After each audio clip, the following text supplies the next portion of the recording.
interesante.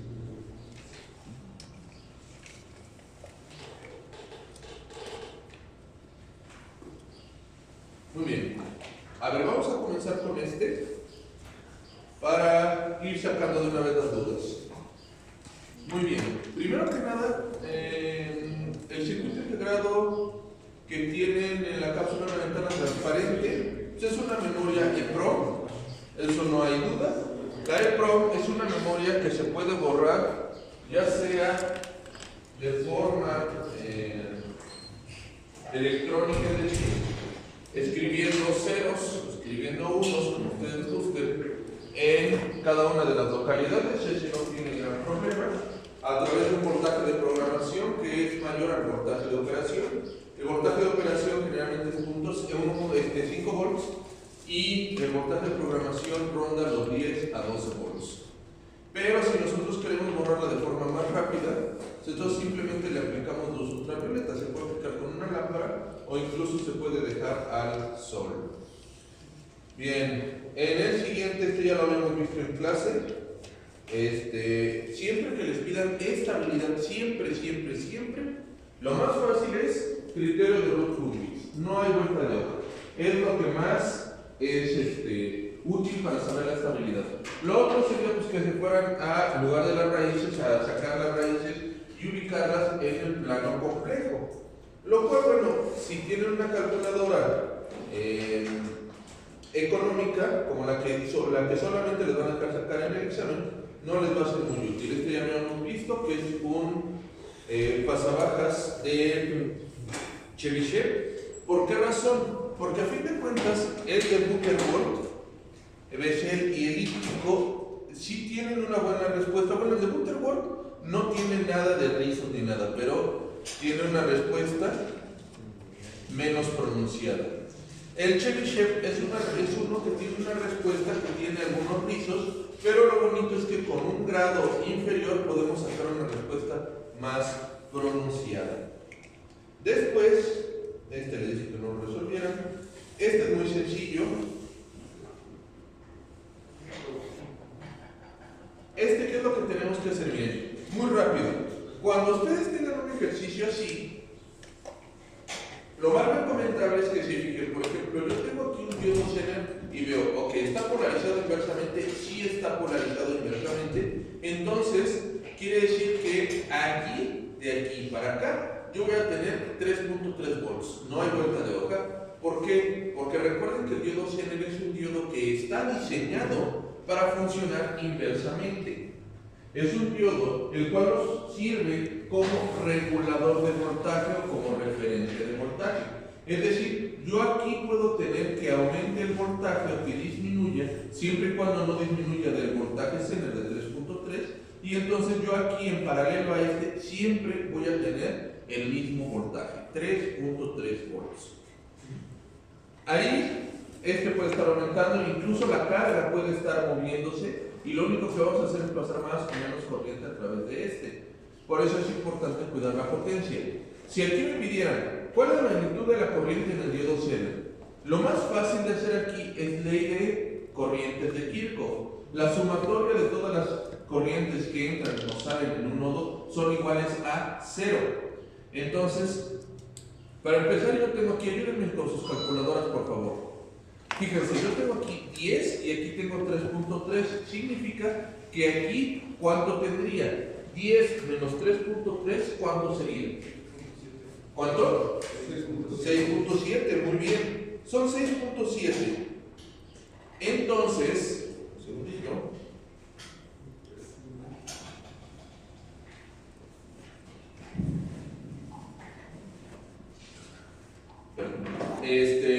Entonces yo tengo aquí 6.7. Si yo quiero sacar la corriente que está pasando por aquí, serían 6.7 entre, y creo que aquí no he corregido un dedazo que tenía, porque 6.7 entre 100 me darían 67 miliamperes. Ahí son 67 por aquí, pero ahora 3.3 entre 330, ¿cuánto da?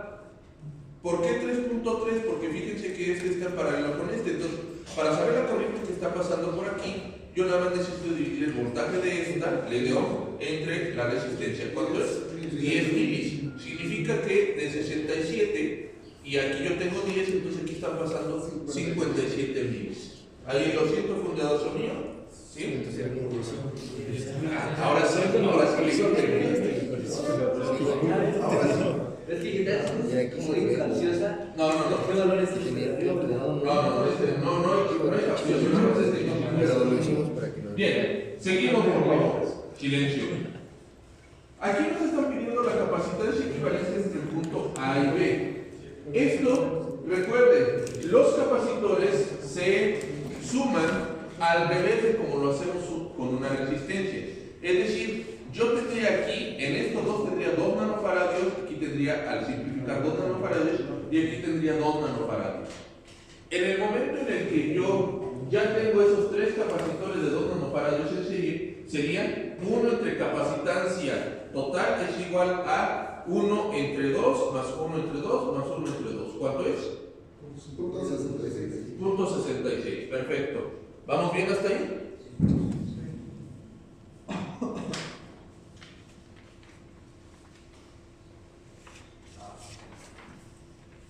Ok.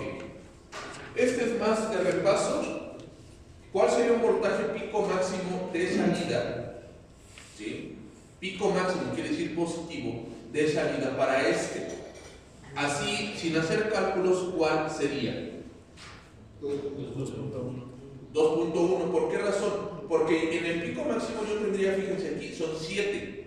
Si yo tengo 7 aquí, ¿sí? Pero aquí se están cayendo 0.7 más 0.7 más 0.7. 0.7 por 3, ¿cuánto es? 2.1. ¿Sí? Entonces, ¿qué quiere decir? Sube el voltaje, pero aquí yo lo trunco con estos diodos. Y fíjense que estos están paralelos con la salida. Entonces, cuando yo tengo, por ejemplo, 7 volts de este lado, todos van a estar polarizados directamente, pero aquí va a tener 2.1 y el resto se está cayendo sobre esta resistencia. ¿Vamos bien? Ok. Este de aquí, profe, mande. Tenemos una pregunta. El 1.5, ¿qué significa? Me sacó de... ¿Dónde? En la pregunta.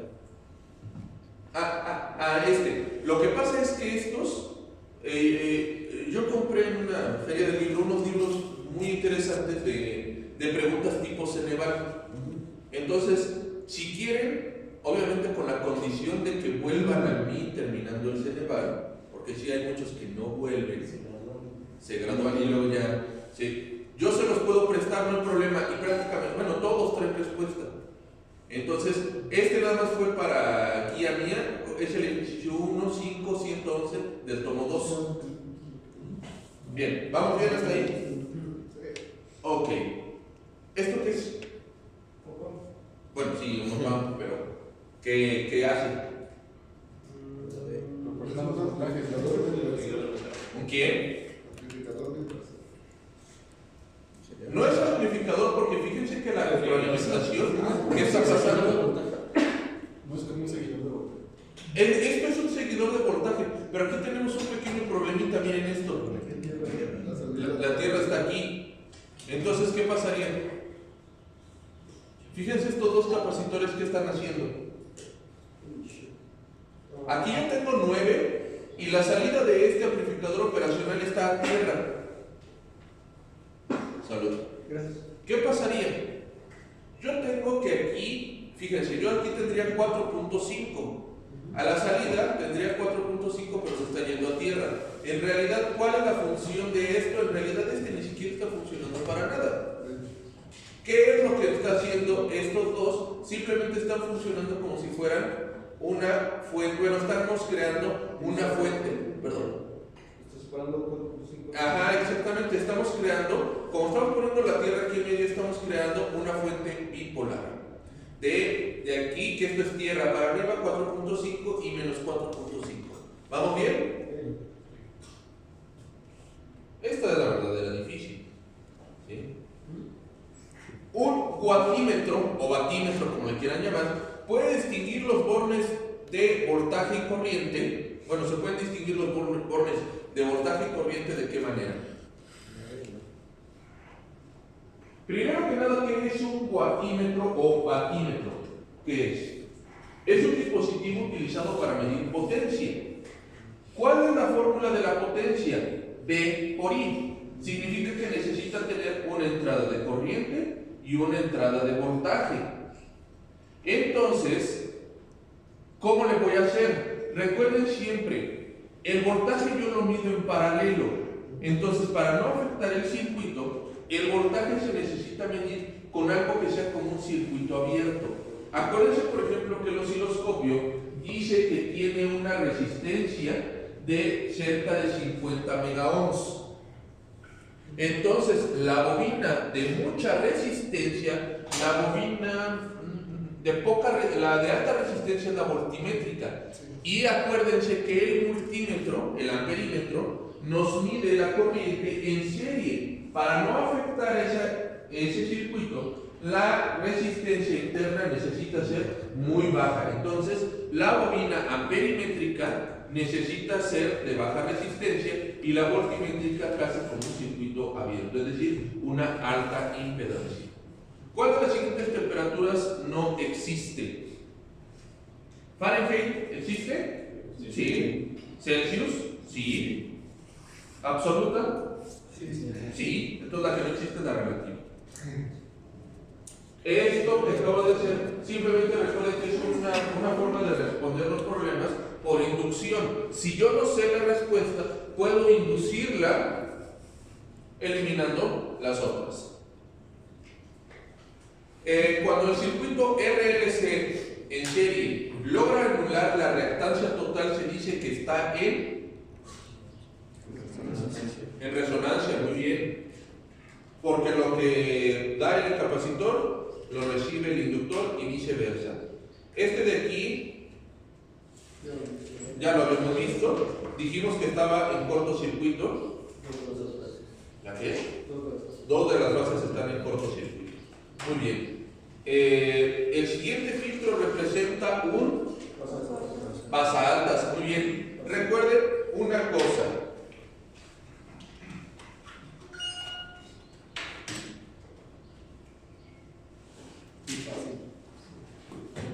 Pasaaltas pasivas. Miren.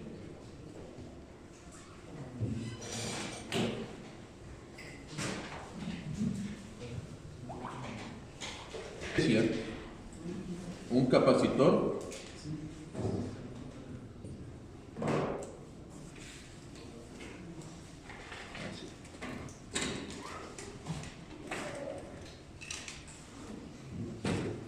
ley de voltaje de Kirchhoff, ¿sí? Yo tengo que el voltaje de salida, o incluso lo puedo analizar si quieren desde el punto de vista de variable de Laplace, ¿sí? Entonces simplemente tendría yo aquí B, vamos a considerarlo como si estuviera en Laplace, sería igual a ¿qué cosa? Ahí por R, ahí yo no tengo problemas, nada más el único detallito si es ahí una cosa. ¿Cómo yo puedo sacar la corriente de un capacitor?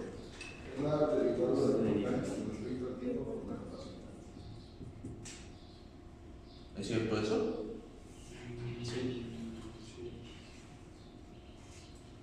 ¿Cómo podría sacar en este caso el voltaje en el capacitor? Es igual a 1 sobre C por la integral de la corriente. Obviamente recuerden que esto es en función de Laplace de T.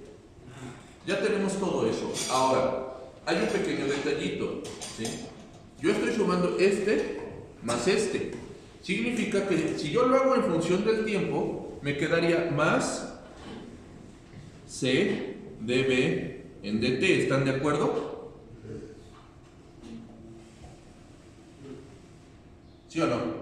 No. Porque fíjense, yo estoy diciendo que es peras con peras, manzanas con manzanas. Observen que yo lo que estaría sumando aquí sería una corriente, se la estoy sumando a un voltaje y es igual a un voltaje. Observen este de aquí. ¿Ya vieron? Aguas con eso, ¿eh? Entonces sería 1 entre C. Ahora sí, estoy sumando el voltaje en el capacitor, corriente en el capacitor. Entonces, ¿qué otra cosa podría hacer aquí? Aquí sí ya lo transformó en Laplace. Más I.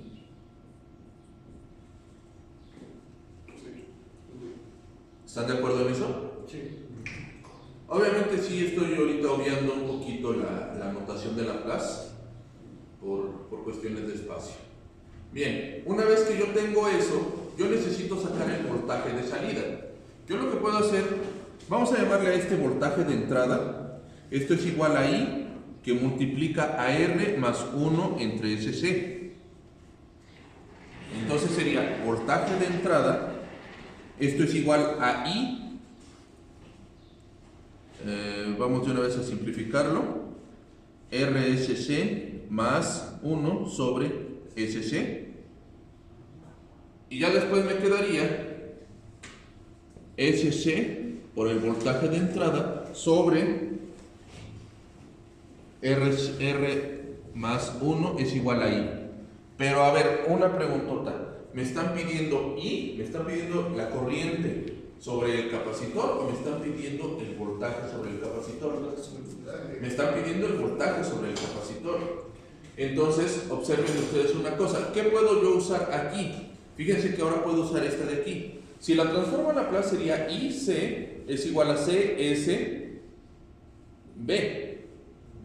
Entonces sería SC, voltaje de entrada, RCS más 1, esto es igual a CS, voltaje de salida.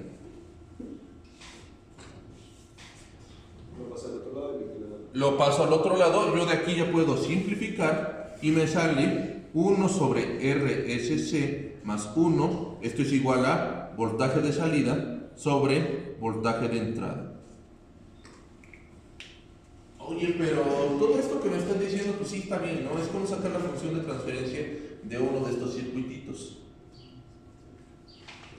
Está bien, pero no me está respondiendo la pregunta de allá. La pregunta de allá ni siquiera tiene un capacitor, tiene un inductor.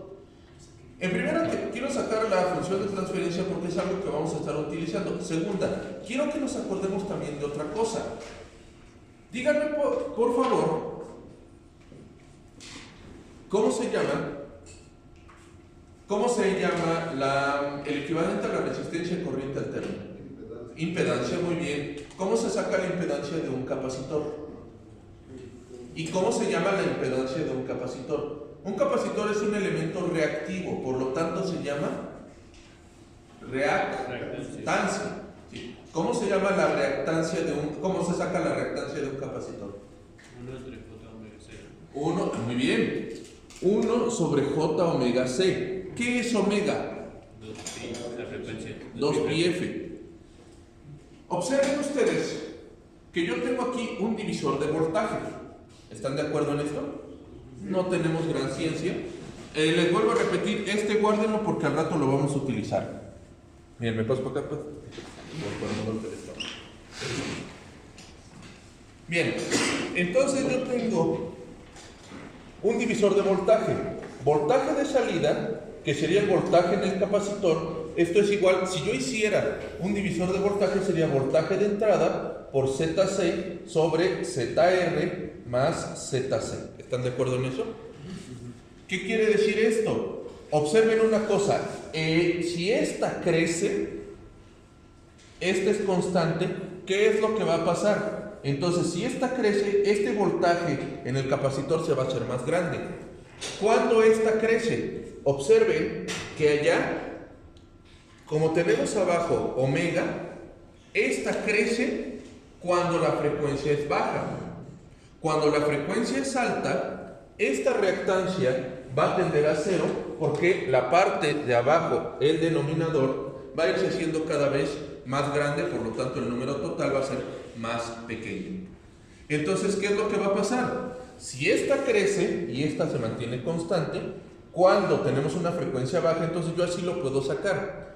Observen ahora que si yo tengo ZL, que es J omega L, funciona exactamente al revés. En frecuencias bajas, esta va a decrecer, por lo tanto este voltaje va a ser más chiquito, que es el caso de allá. Y ahora también nos acordamos, cuando yo trabajo con un inductor en baja frecuencia, ¿qué es lo que pasa? Pues funciona como un cortocircuito. Cuando trabajo un capacitor en baja frecuencia, ¿cómo funciona? Casi como un circuito abierto. Al revés, cuando trabajo un inductor en alta frecuencia, funciona como un circuito abierto, y en baja frecuencia funciona como un cortocircuito. Por eso tenemos los capacitores de acoplamiento. ¿Les queda claro? Ya sacamos entonces, aprovechamos para sacar función de transferencia de un filtro pasa-bajas pasivo, y también aprovechamos para entender el concepto de aquel y de las impedancias. ¿Les queda claro? ¿Dudas? Bueno, seguimos entonces. ¿Sí? Necesita tener un elemento activo que le proporcione energía. El elemento activo que nosotros normalmente utilizamos es el amplificador operacional. En este caso tenemos puros elementos pasivos, como es la resistencia, y tenemos un elemento reactivo. Entonces es un filtro pasa, ¿qué? Pasa altas, muy bien, pasivo.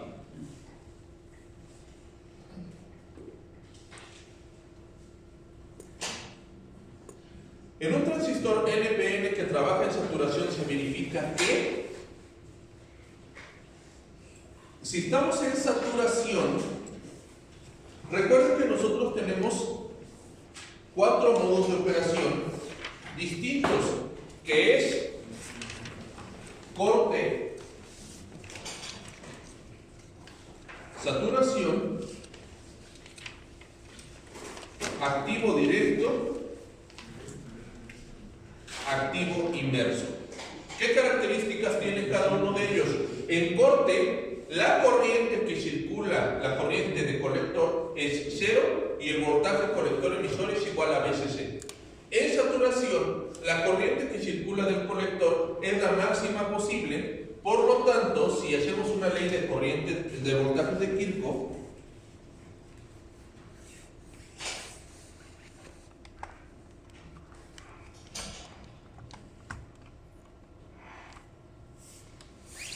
si hacemos una ley de voltaje de Kirchhoff, ¿qué pasa? Recuerden, menos VCC más RC por IC más voltaje colector emisor es igual con 0.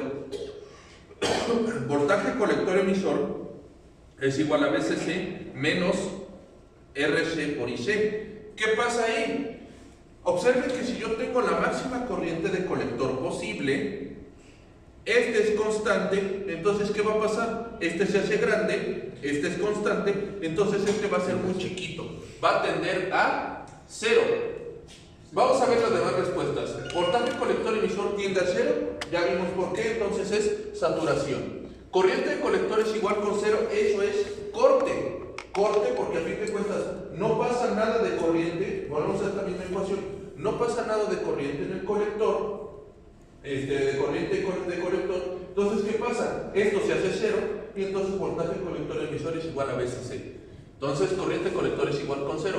Voltaje colector emisor es igual a VCC. Ya dijimos que eso era corte porque la corriente colector es igual con 0.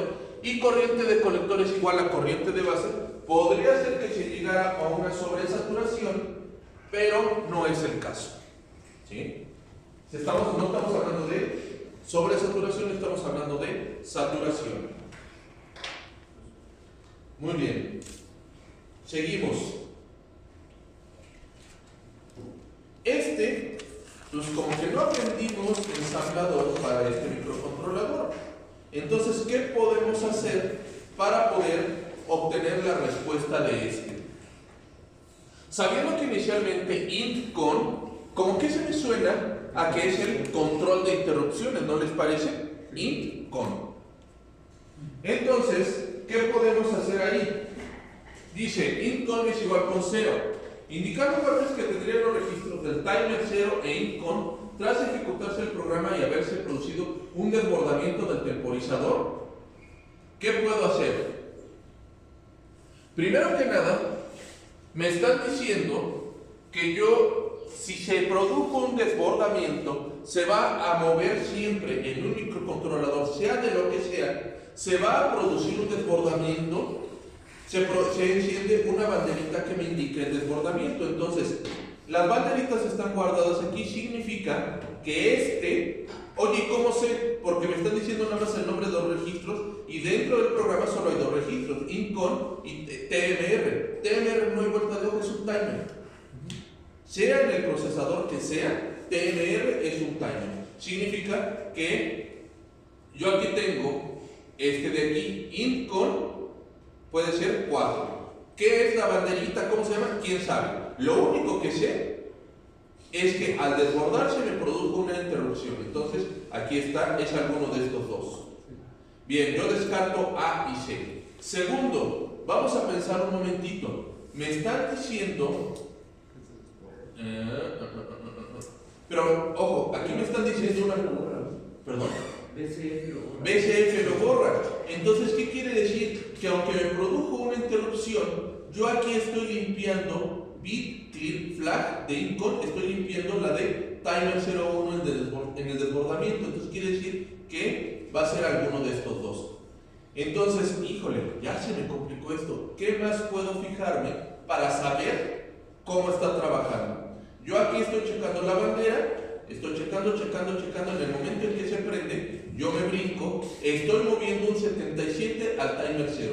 Significa que la respuesta correcta es A. Aquí estoy moviendo un 77 al timer 0, aquí está, y estoy limpiando la bandera, aunque se desbordó, estoy limpiando la bandera. Entonces, la respuesta correcta es A. ¿Ya sí les queda claro? Esta sí estaba capciosona para ser honesto, en el aspecto en el que no hemos llevado ensamblador para este dispositivo. Pero, pensándolo un poquito, sí sale rápido.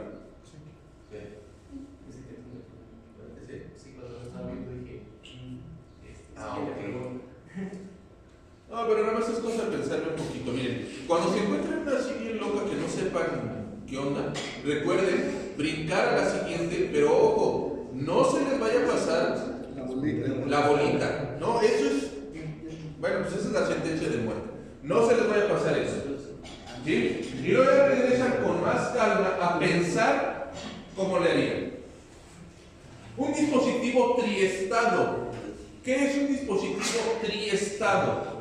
Es un dispositivo, aquel que en el momento en el que yo deshabilito la patita que se llama enable, habilitación, es como si yo, el dispositivo se pasa a un estado de alta impedancia. Es decir, es como si yo quitara el chip del bus. Entonces, déjenme ver cuál es. Dispone de una entrada de control que autorice el funcionamiento o lo inhibe poniéndolo en un estado de alta impedancia. La respuesta correcta es A. Tiene 3 estados posibles de salida: bajo, alto e indiferente. Esto de los indiferentes solamente es para los mapas de Karnoff. Ya a la hora de estar implementando, eso no, porque a fin de cuentas a la hora de estar implementando, o funciona o no funciona. Recuerden que el indiferente en un mapa de Karnoff nos indica que no tenemos problemas si es 0 o 1. Eso nos da en algunos ciertos estados una flexibilidad a la hora de hacer el mapa.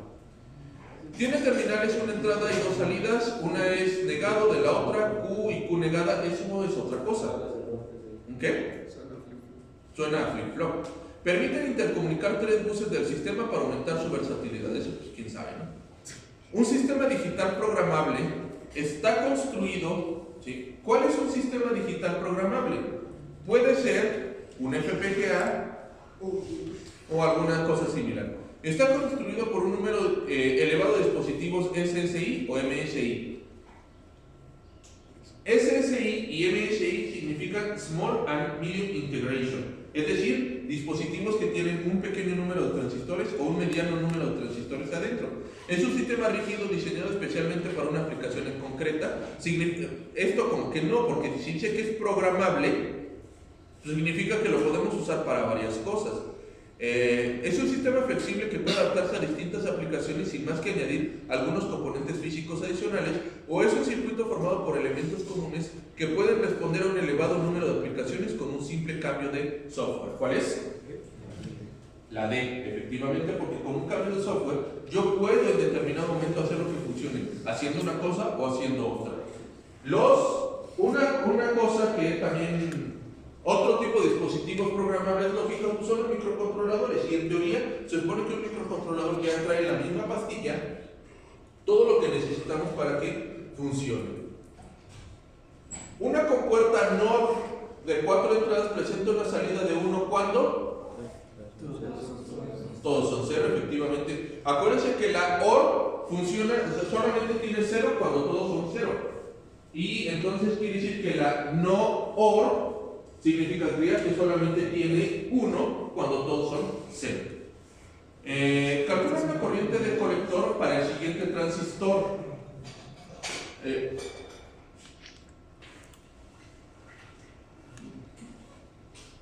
Para el siguiente. No, ahí más bien calcule con los datos calcule las resistencias. A ver, vamos a ver muy rápido. Sería, vamos a hacerlo allá de ese lado.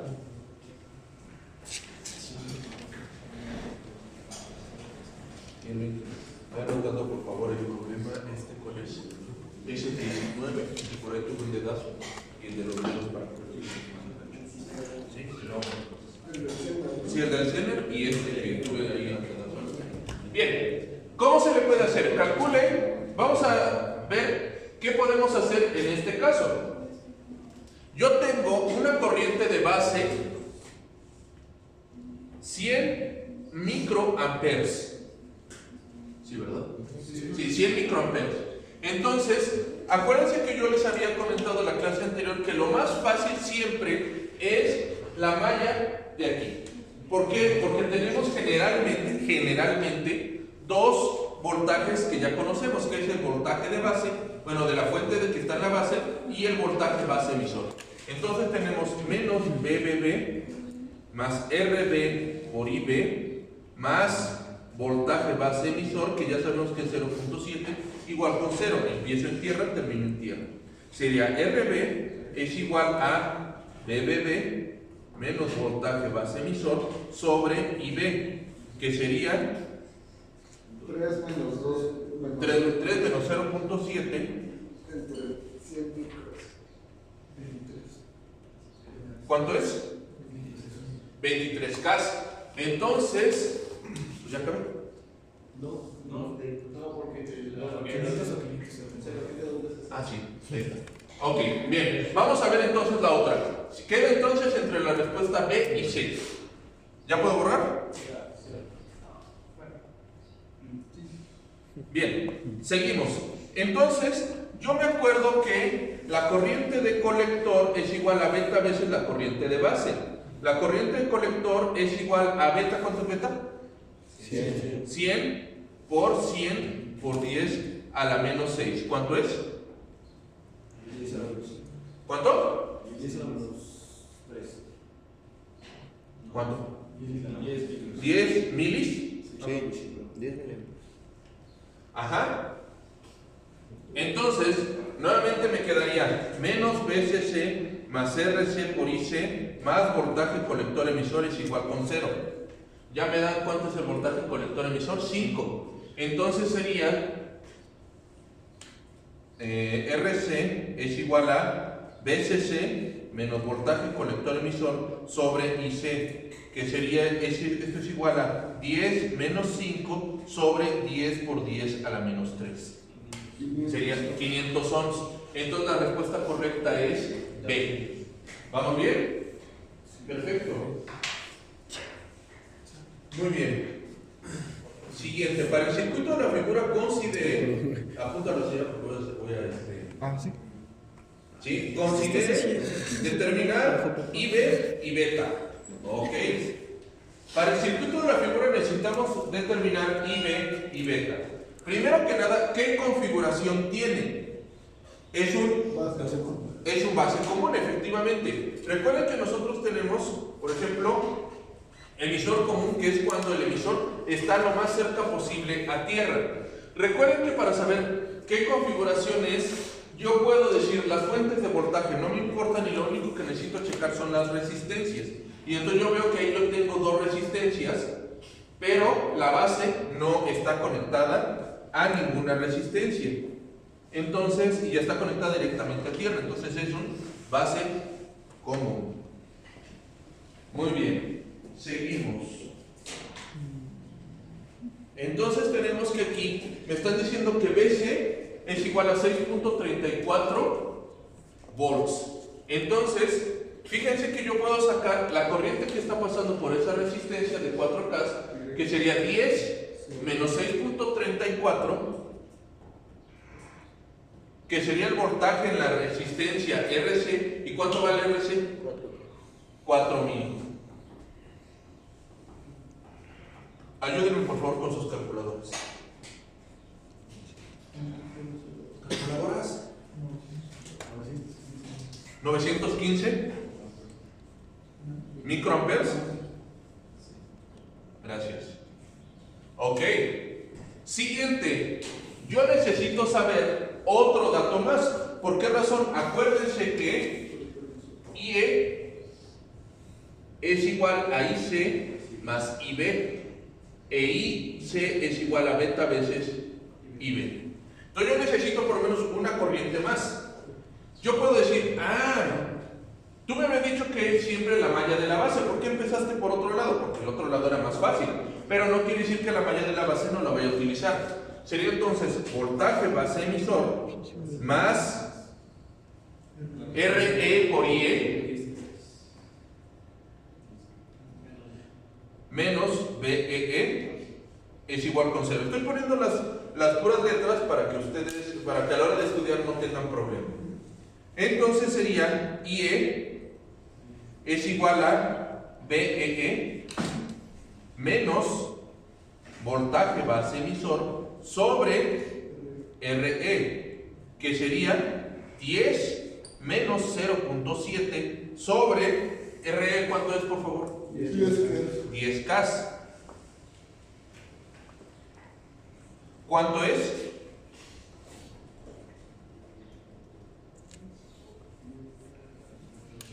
$930, efectivamente. 930 por 10 a la menos 6 amperes. Lo que significa que utilizando la ecuación de arriba, IB es igual a 15 por 10 a la menos 6 amperes. Entonces, yo ya sé que es B, pero si de todos modos me pidieran sacar la beta, ¿cómo le puedo hacer? Muy sencillo. Dividan por favor 915 entre 15 y díganme cuánto es. Por esta, IC es igual a beta veces IB. Entonces esta que yo ya tengo la paso dividiendo y me queda IC entre IB. 915 entre 15, ¿cuánto es? 61.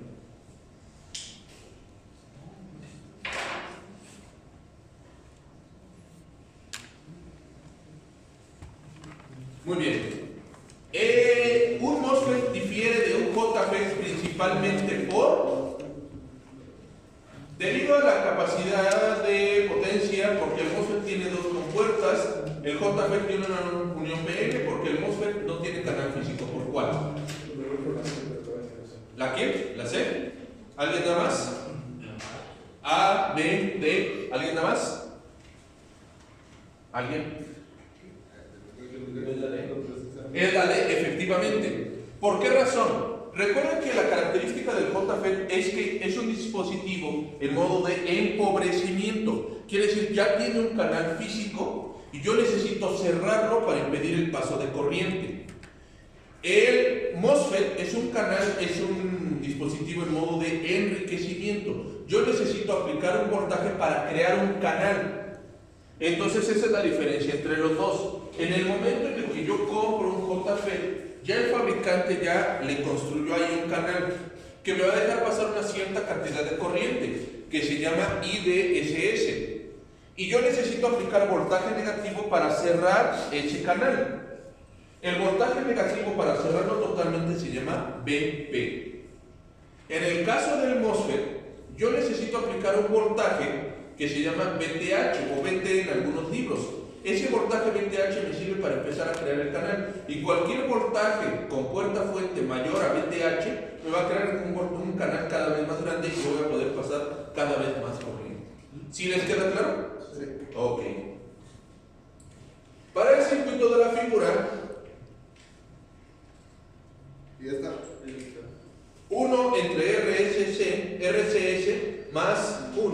La respuesta correcta es C.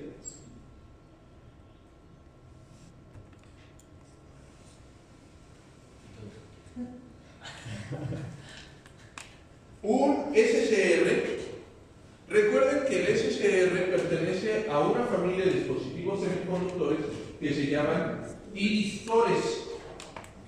El SCR es un rectificador controlado de silicio. De ahí vienen sus letras en inglés. Si nosotros vamos y pedimos, oiga, me da un tiristor, les van a dar un SCR, pero en realidad los tiristores son toda la familia de dispositivos. Difiere de un diodo de 4 capas, ¿por qué cosa? Tiene una terminal de compuerta, no es un tiristor, no tiene 4 capas y no puede ser encendido ni apagado. Ah, ojo, a ver. El SCR, ¿qué características tiene? Y precisamente está en la figura de aquí abajo. ¿Qué características tiene? Una, es un dispositivo de 4 capas.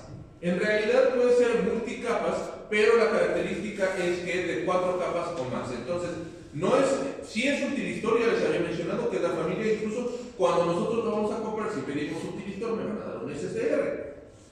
No tiene 4 capas, esta también es falsa. No puede ser encendido ni apagado. No manches, entonces ¿de qué me sirve si no lo puedo encender ni apagar? El chiste de un SCR es que yo lo puedo encender cuando aplico un voltaje en la compuerta.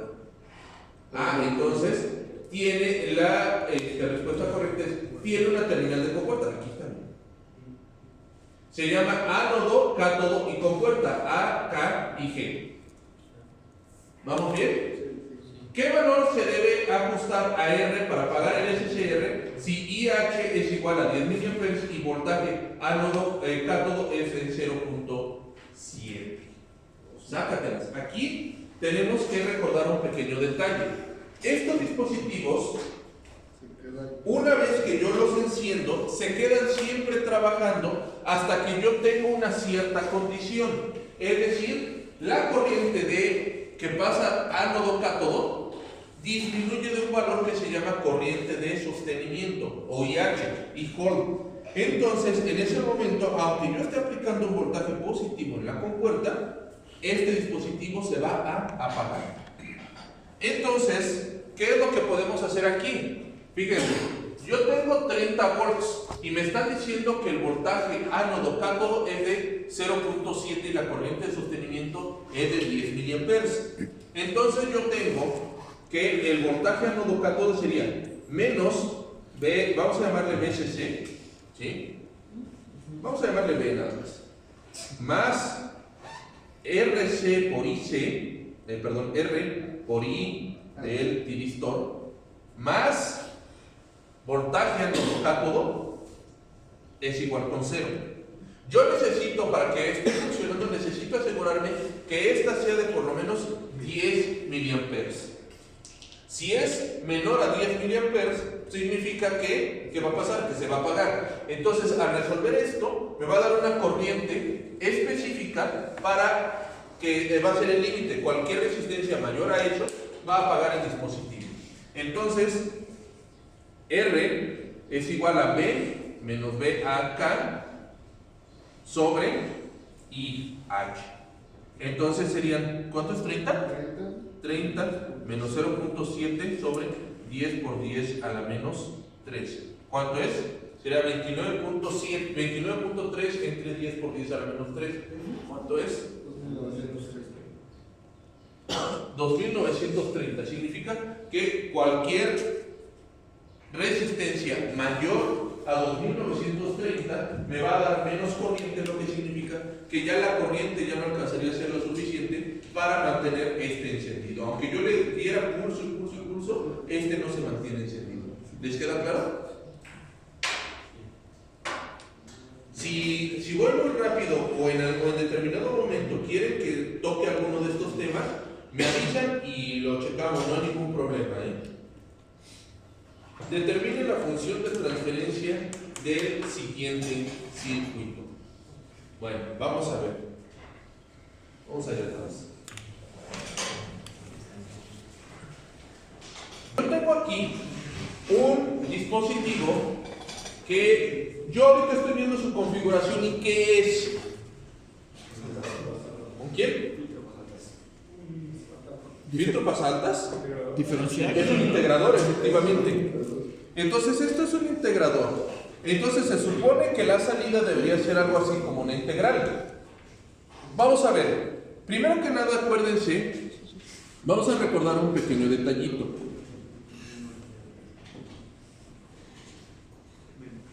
Primero, vamos a recordar cómo se hacía para el inversor normal y luego nos pasamos al integrador. Entonces tenemos R2, R1, voltaje de entrada, voltaje de salida. Primero que nada, yo tengo que acordarme de una cosa. Aquí, esto es un nodo muy importante, pero eso se va a comportar como si fuera tierra. ¿Por qué razón? Porque yo tengo en teoría 0 volts ahí, se llama tierra virtual. ¿Por qué 0 volts? Porque la corriente que está entrando por aquí o la que está regresando, como yo tengo una impedancia infinita de entrada, no pasa nada de corriente. No pasa nada de corriente, ¿cuánto voltaje tengo? 0. Es como si fuera una tierra virtual. No es tierra, pero se comporta como tierra. Entonces, yo voy a hacer aquí sobre este punto, que es el más importante, voy a hacer unos nodos. Bn menos voltaje de entrada sobre R1 más Bn menos voltaje de salida sobre R2 es igual con 0. Pero yo vuelvo al concepto, tierra virtual, funciona como tierra. ¿Qué voltaje tengo en tierra? 0. Entonces se va, menos voltaje de entrada sobre R1 menos voltaje de salida sobre R2, esto es igual con 0. Y tengo, si despejo, me queda R2 entre R1 menos, es igual a voltaje de salida sobre voltaje de entrada. Entonces, eso es como se hace este tipo de dispositivos. Vamos a extender el procedimiento ahora a aquel circuito. ¿Les queda claro? Sí. ¿Qué significa el signo negativo en R2 y R1, en la ganancia? Que va a ser inversor. ¿Qué es el inversor? ¿Qué es inversor? Es decir, que la ganancia está desfasada a 180 grados. Que si yo tengo aquí, por ejemplo, el semiciclo positivo, yo aquí tendría el semiciclo negativo afectado por una cierta ganancia. ¿Vamos bien hasta ahí? Bien, entonces ahora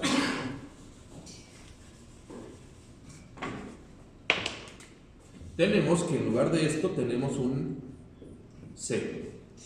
Nuevamente me vuelvo a acordar, IC es igual a C dB en dt y tengo ahora que BC es igual a 1 sobre C por la integral de I dt. Muy bien, entonces, ¿qué es lo que puedo hacer yo aquí? Nuevamente necesito hacer, sobre este punto, necesito hacer el nodo. Me queda entonces Bn menos Bn sobre R1 más, fíjense que lo que yo estoy haciendo ahí es corriente. Estoy sumando corriente, estoy haciendo nodos. C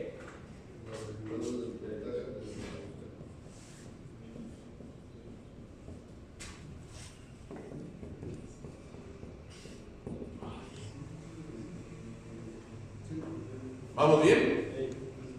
Nuevamente, tierra virtual. ¿Cuánto es la derivada de 0? Pues 0.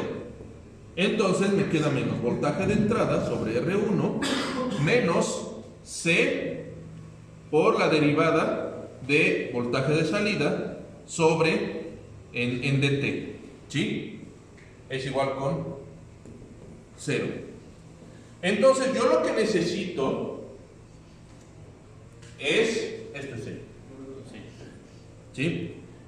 Yo lo que necesito es el voltaje de salida. Entonces fíjense, me queda menos voltaje de entrada sobre R1, esto es igual a C, derivada del voltaje de salida, dt. Este que está multiplicando pasa dividiendo y yo necesito el voltaje de salida, no la derivada del voltaje de salida. Entonces integro en ambos lados y me queda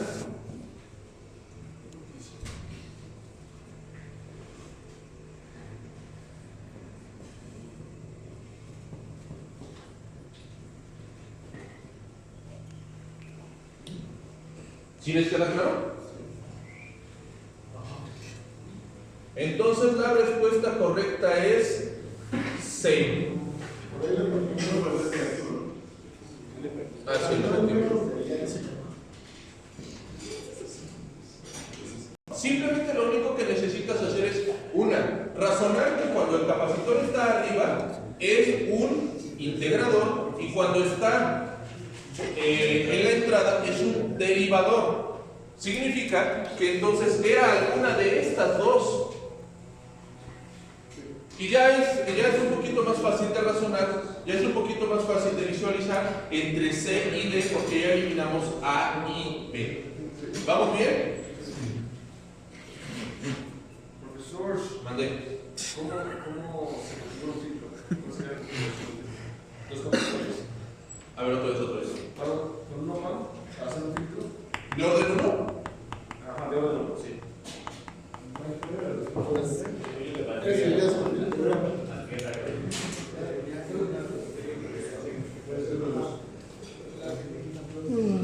Bueno, es muy sencillo. ¿Cómo se configura un filtro?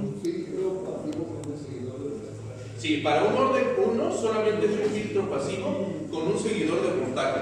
Pero fíjate que aquí, para evitar el desfasamiento, tú tienes que en la entrada va a ser por la no inversora. Y simplemente esto es para inyectarle corriente, pero no vas a tener ganancia de voltaje, porque aquí tienes una retroalimentación directa. Ajá. Lo bonito viene ya cuando te vas al orden 2. Observa que este ya es un filtro silent key de orden 2. ¿Cómo lo puedes reconocer? Pues muy fácil, el elemento que está más cerca del amplificador operacional es lo que te va a dar la pauta. Esto de aquí te va a dar la pauta qué tipo es. Fíjate que está más cerca, fíjate esto, ya lo habíamos visto hace rato, y era un filtro pasivo. Entonces, ¿cuál es tu ganancia? La ganancia es unitaria. La ganancia es lo que tenemos aquí. ¿Sí les queda claro? Sí. Bien, ¿esa era tu duda? Hay otro tipo de filtros que no se salen.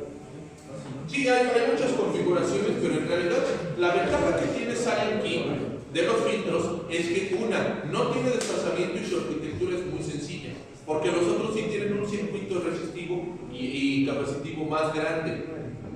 Tienen algunas características que mejoran, pero pues este tiene esa ventaja. Profe, del pasado nada más una pregunta, ¿y cómo supo que era activo? Activo porque tiene un amplificador operacional. Activo es que tienes un elemento que te inyecta energía. Y en este caso es un amplificador operacional, un transistor, lo que tú quieras. Pasivo es que no tuvieras la pura red RC. Esto de aquí es pasivo. ¿Sí? ¿Vamos bien?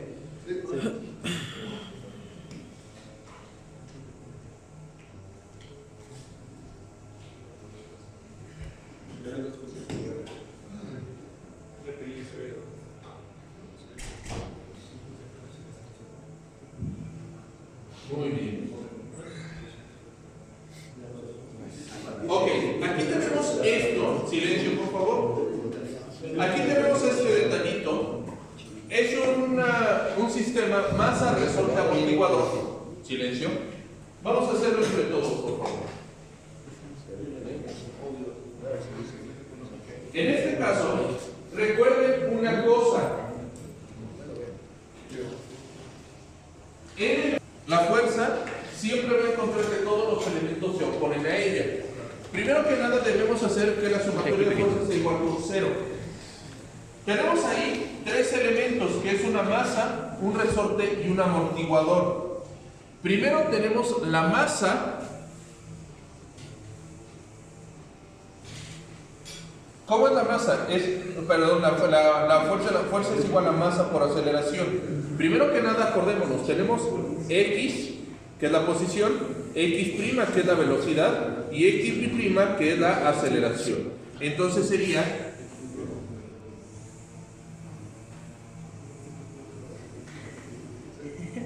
vamos a poner una notación más sencilla. X. Ajá, tenemos ahí eso. Más, ¿qué otra cosa se opone a que lo muevan? Silencio, por favor. El resorte. El amortiguador es el coeficiente de amortiguamiento viscoso por la velocidad, más el resorte, ley de Hooke, Kx. Entonces, esto es igual a fuerza. Si lo transformamos a Laplace sería m s cuadrada x más b sx más kx. Sería f es igual a x que multiplica a ms cuadrada más bs más k.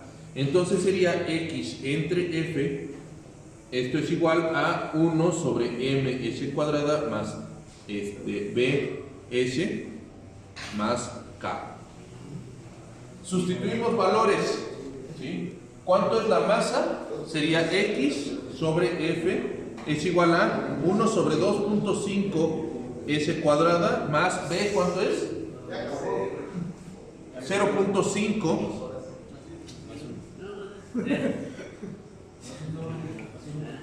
¿Qué sería? Sí. La B de B. En la B, aunque es igual el denominador, tenemos arriba un S. Y allá vemos que tenemos un 1. Silencio, por favor. Silencio. ¿Vamos bien?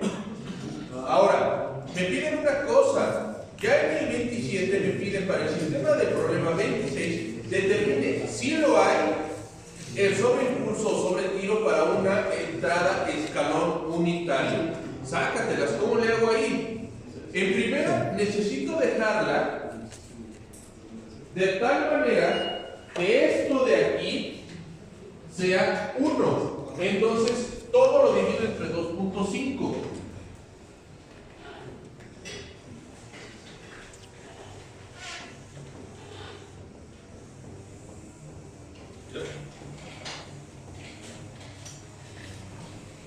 Una vez que yo hice eso, necesito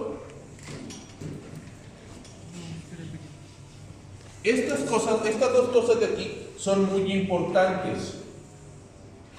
Omega n cuadrada es igual a 1 entre 2.5 y 2 por el coeficiente de amortiguamiento omega n es igual a 0.5 sobre 2.5.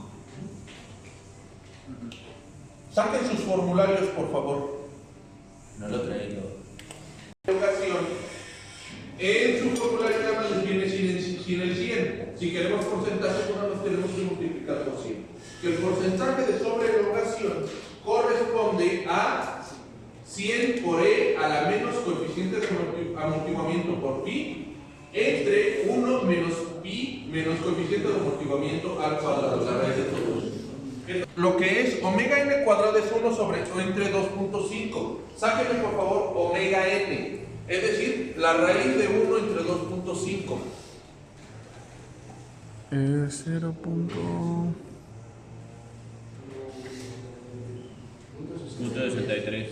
0.63.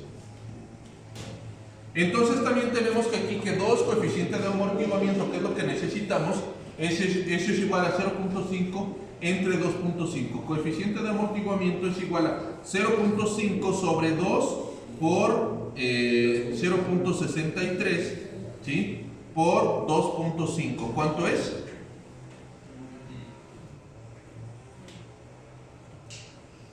¿Cuánto?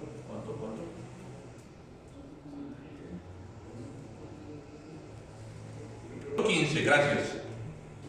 Ok. En primera, yo aquí puedo ver varias cosas. Una, que el sobreimpulso va a ser considerablemente grande. ¿Por qué razón?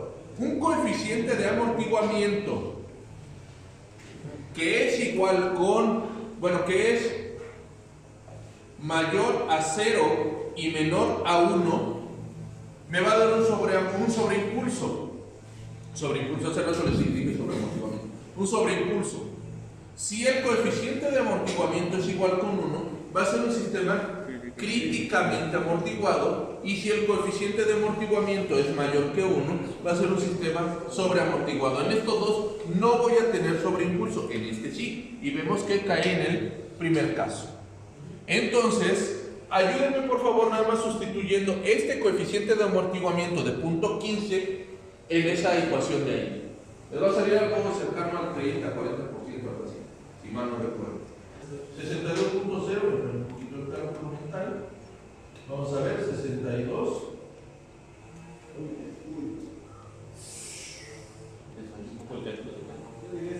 Es por los decimales, profe. A ver, déjenme un segundito, por favor.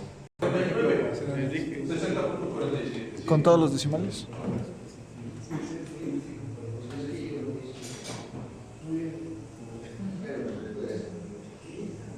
Acuérdense de siempre usar todos los decimales de la calculadora, porque vean que aquí, si no nada más nos hubiéramos quedado con .15 en lugar de .158, ya el resultado varía considerablemente. Muy bien.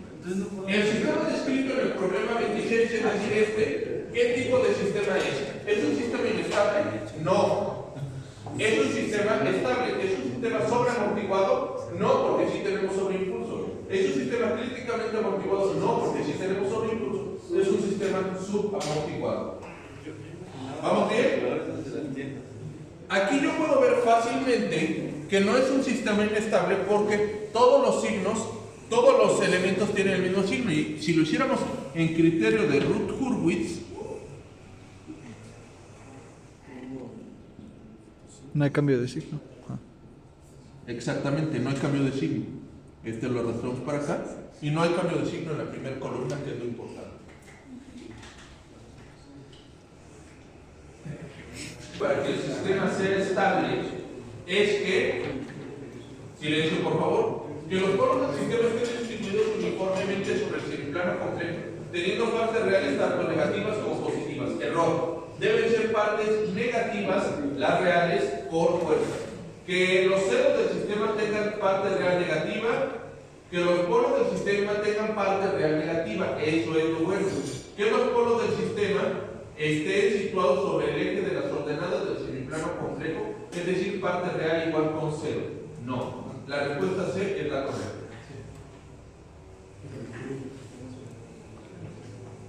El teorema de muestreo, ¿sí?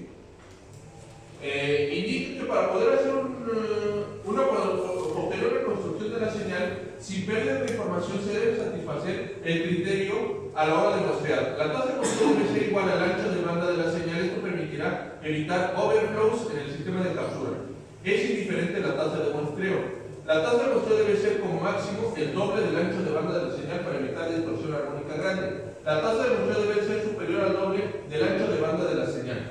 La respuesta, exactamente, la respuesta correcta es D. La A sí nos proporcionaría mucha información, pero nos consumiría bastante memoria.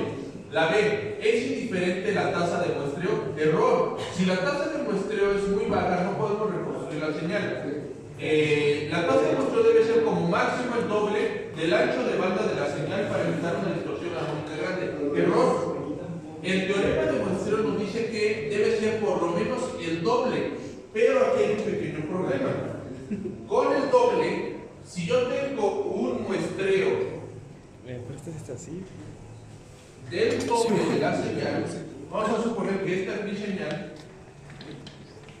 Si yo tengo un muestreo del doble, pues podría ser que tuviera uno aquí y uno acá, y si entonces reconstruyo la señal así.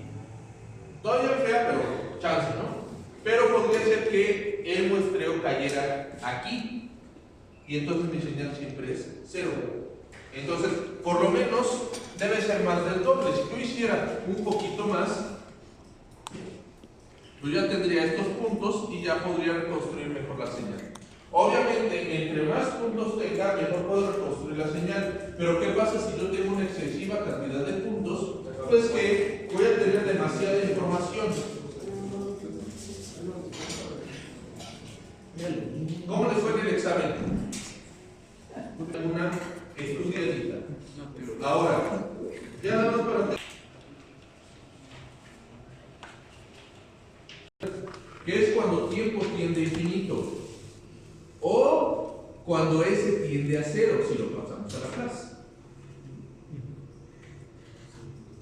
Se les iba a poner el se aplica algo que se llama teorema del valor final. Como les mencionaba hace un momento, es cuando t tiende a infinito o cuando s tiende a cero. Que es 1 entre s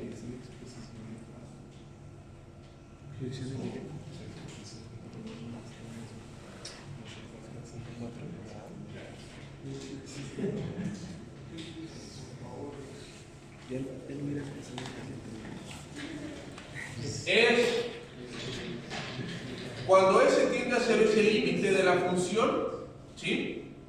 Cuando s tiende a cero. Entonces fíjense que yo no necesito aplicar nada.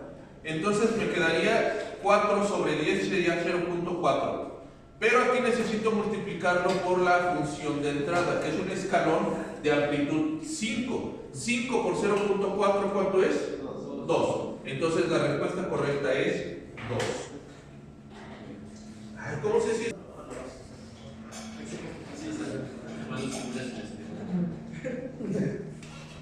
Muy bien, seguimos. Un sistema controlado es descrito por la siguiente función de lazo cerrado, G de S. ¿Cuál es la K que hará estable el sistema? ¿Qué me permitiría? Me permitiría en el segundo elemento, aquí, ¿qué pasaría? Yo necesitaría que este y este fueran positivos. ¿Por qué? Porque este es positivo. Entonces, ¿qué número me hace positivo este? Cualquier número mayor que 1. ¿Qué número me hace positivo este? Cualquier número mayor que 1. No puede ser D. ¿Por qué razón? Porque dice igual, bueno, mayor o igual con 0. Si yo hago igual con 0 este sería negativo y muerte. Ajá. No puede ser menor a 1 porque también este sería negativo. Y si es mayor a 0.75, puede ser que 0.76 menos 1 me daría un número negativo, lo que haría que este fuera negativo y el sistema se hiciera inestable. Entonces la única respuesta es la B de burro. ¿Vamos bien? Esta no es el caso porque hay que desarrollar. 2 minutos. Este no es de control, este es de. Este es circuito simplemente. Primero, si ustedes se fijan, me está diciendo que el voltaje AB tiene una diferencia de potencial de 0.0125 volts. Acuérdense que cuando me dicen AB, el voltaje A es mayor que el B. Si me dijeran el voltaje BA, sería viceversa. Entonces, ¿qué quiere decir? Que el voltaje A es igual a voltaje B, pero voltaje A más 0.125 es igual a voltaje B. Entonces, voltaje A es igual a, yo saco el divisor de voltaje y simplemente el voltaje B sería esto y simplemente hago el inverso de el divisor de voltaje y ya me sale 10.050 K. Es fácil. De hecho, tienen ¿cómo se llama? Se los puse ahí en el curso de Schoology. Todo esto, o sea, todos estos. Todos están con respuesta en el curso de Schoology.